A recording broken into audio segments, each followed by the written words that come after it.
So what's up, you lovely people? Welcome to the channel. What do we have here? Well, it's going actually faster than I thought, this whole Russell Brand situation. After just a couple of days of this documentary coming forward with allegations, right?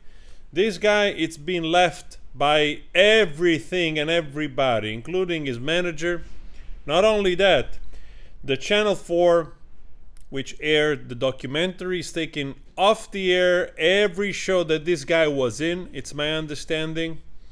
Now, even though they are carrying out an investigation internally to see if actually the documentary was carried out basically in the proper journalistic manner, I'm paraphrasing here, right? So these people didn't even know or make sure that what they were doing was accurate, right? So, and also BBC, it's conducting very hastily an internal investigation on this whole thing. But the machine is in motion now. So it's going full on at full speed. And it really makes you wonder, are we living already in a dystopian society where you just need some rumors? Because right now there is no police investigation. Even though the police said that there is some report of an alleged assault in 2003. We don't know yet if it has anything to do with 2006 or 12 other allegations. But that's where we are. There is no police involvement, no police report. There is no sign at the moment of a police investigation, even though the police said like he's asking people to come forward, you know, in general, not on Russell Brand. But so there you have it. Just some people, actors on this documentary, talking in the shadow, reading from a script, and all of a sudden the whole machine is in motion, including YouTube, that now decided to suspend the monetization on Russell Brand because of some type of infringement. Suspended the monetization of Russell Brand's channel for violating our creator responsibility policy. I mean, honestly, they can come up with whatever name and you fit in their name and they have the power to suspend you. It's not good. It's not really good. The Google-owned company said YouTube said in the suspension of monetization was because of the allegation made against Brand. In a statement, YouTube said, "We have suspended monetization on Russell Brand channel for violating our creator responsibility policy. If a creator's off-platform behaves harms or users, employees, or ecosystem, we take action to protect the community." The company said that it has suspended Brand channel for the YouTube partner program following serious allegation against the creator. This action means that the channel is no longer able to monetize on YouTube. So this channel also applies to every other channel that he owns. I mean, what I worry, and I've talked about this as well, which I completely agree with in this case, also with Shapiro, that, you know, the mainstream media is guilty twice, because when he was making money for Channel 4, when he was an asset to them, right? They advertised that type of lifestyle. They cherished that type of lifestyle. It was always in the gossip magazines. They didn't care that he was too active sexually or whatever he was doing.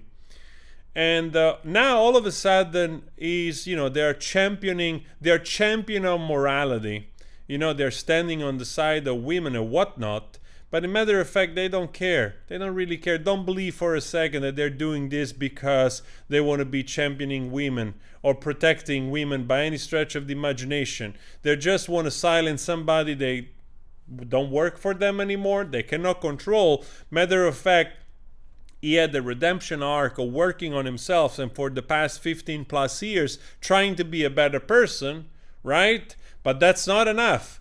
There is already people like brilliant feminists out there stating, and this is true, I found this video of this woman yesterday saying like, Russell Brand knew that this was coming and therefore he's been preparing for 15 years or 10 years or so since the Me Too movement came out, because he knew that someday he will need more leaning right-wing people to defend him.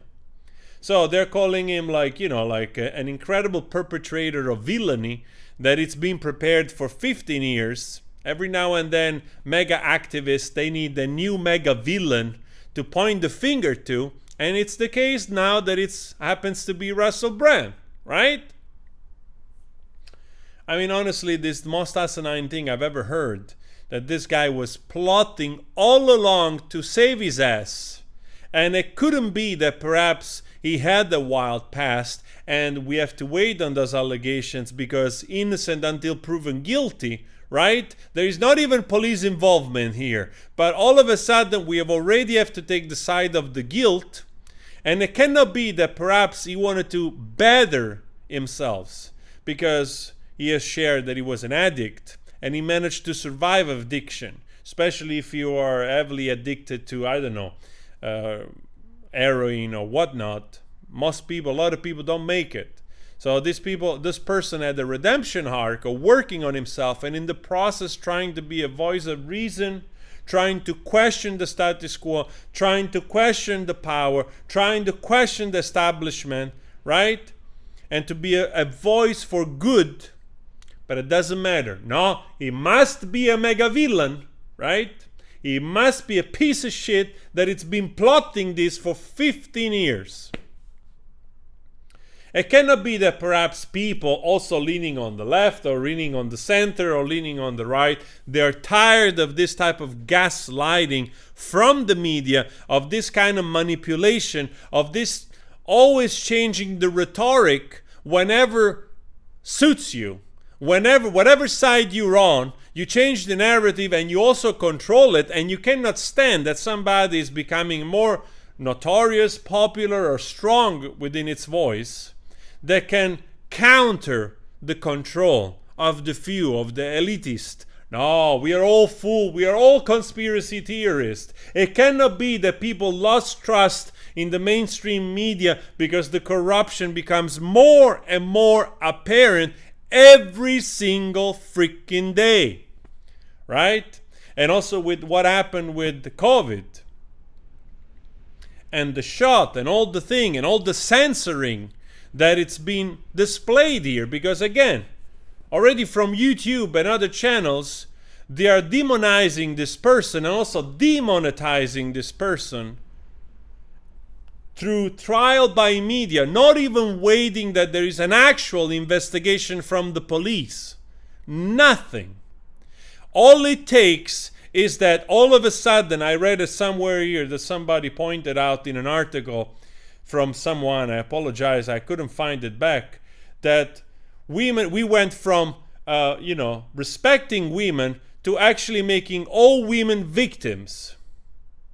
And this is what it's happening. Take somebody, I'm not even questioning whether or not this is true, any allegation of this dude, but all of a sudden, by default, women are victims. Personally, my first reaction was, this is bullshit, because I see the method of a hit piece. Regardless of whether or not the allegations will turn out to be true or not. But it's undeniable that they're doing this to get rid of somebody that it's uncomfortable. So what pisses me off here is the undemocratic way all of this is being carried out by private company, which they have profited from creators and viewers, but they do the good and bad weather, whatever they want, with some kind of clause that you agreed upon when you didn't read through all the shit that you have to read through to have a channel on YouTube. Honestly, it is unfair because those people made billions and billions and billions and billions and fucking billions, and they censor democracy at the whim, right? And it shouldn't be the case. For fuck's sake, this is the only platform, X is the only platform that allows for free speech.